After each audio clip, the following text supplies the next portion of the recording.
Assalamualaikum warahmatullahi wabarakatuh. Perkenalkan, nama saya Bintang Hairunisa Ataulah Sutami dengan NPM 2112241050, Prodi Teknik Sipil B. Di sini saya akan menjelaskan bagaimana cara mengolah data dari studi kasus 1 dan studi kasus 2 menggunakan Excel dan SPSS untuk memenuhi nilai UTS statistik dan probabilitas. Pada studi kasus pertama, saya akan menggunakan Excel, dan pada studi kasus kedua, saya akan menggunakan SPSS. Di sini kita akan mulai mengolah data yang pertama menggunakan Excel. Dapat dilihat pada studi kasus yang pertama, kita akan menghitung mean, median, modus, range, variasi, dan standar deviasi. Pada langkah yang pertama, kita akan masukkan data yang ada ke dalam Excel.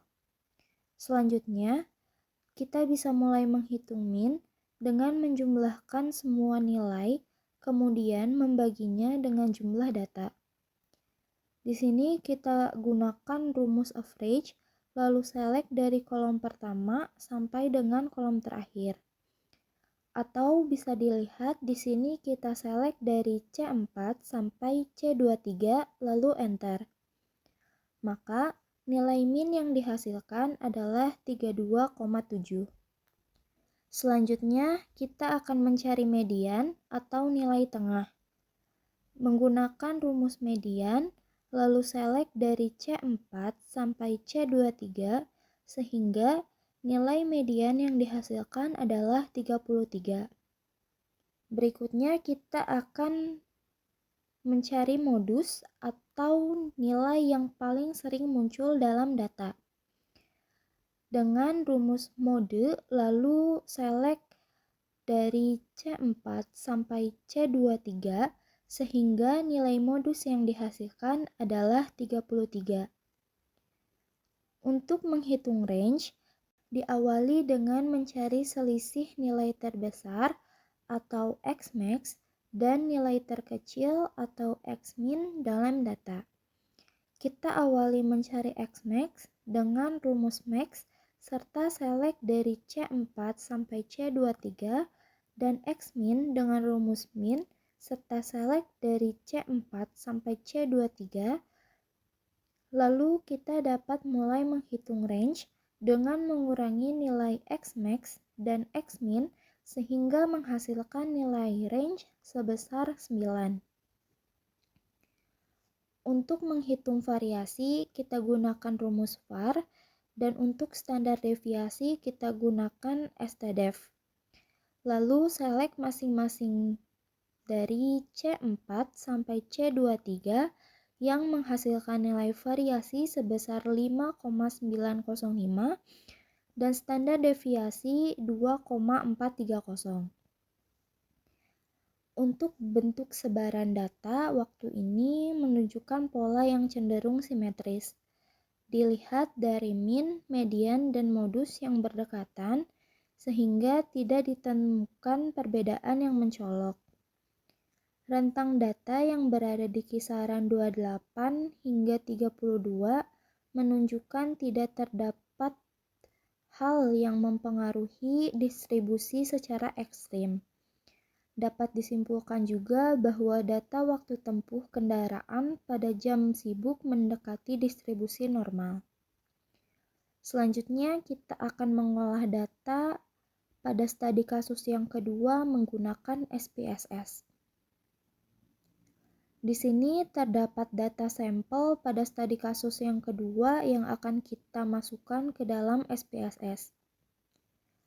Pertama, kita mulai mengisi pada variabel view dengan semen sebagai X dan kekuatan tekan sebagai Y.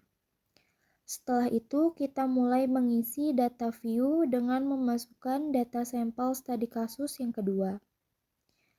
Setelah data lengkap, kita bisa membuat scatter plot dengan klik grafis, lalu pilih scatter atau dot, dan akan muncul pilihan scatter yang akan digunakan di sini. Kita pilih simple scatter, Selanjutnya kita masukkan semen sebagai x-aksis dan kekuatan tekan sebagai y-aksis, lalu klik OK. Maka akan muncul grafik scatter plot seperti ini, di mana semakin ke kanan dan semakin naik maka menggambarkan hubungan yang positif. Lalu untuk koefisien korelasi kita klik Analyze, lalu Correlize, lalu kita pilih Bifarite. Setelah muncul seperti ini, kita mulai pindahkan keduanya ke dalam variabel, lalu OK. Maka bisa dilihat correlation di sini sebesar 0,990. Selanjutnya, regresi linear. Kita klik Analyze, lalu Regression, dan kita pilih linear. Kita masukkan X ke dalam independence dan Y ke dalam dependent. Lalu kita klik statistik dan checklist semua seperti yang tertera, lalu continue dan OK.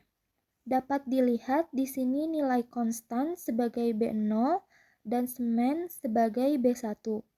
Maka persamaan regresinya adalah Y sama dengan min 1,745 dikali 0,83x. Dengan ini, nilai slope min 1,745 dan intercept 0,83 menunjukkan nilai yang positif, sehingga setiap penambahan 1 kg semen akan menambah kekuatan tekan sebesar 0,83 MPa. Dengan nilai p-value kurang dari 0,01, ini menunjukkan bahwa jumlah semen dan kekuatan tekan memiliki hubungan yang signifikan secara statistik. Sekian dari saya, maaf bila ada kesalahan dan terima kasih.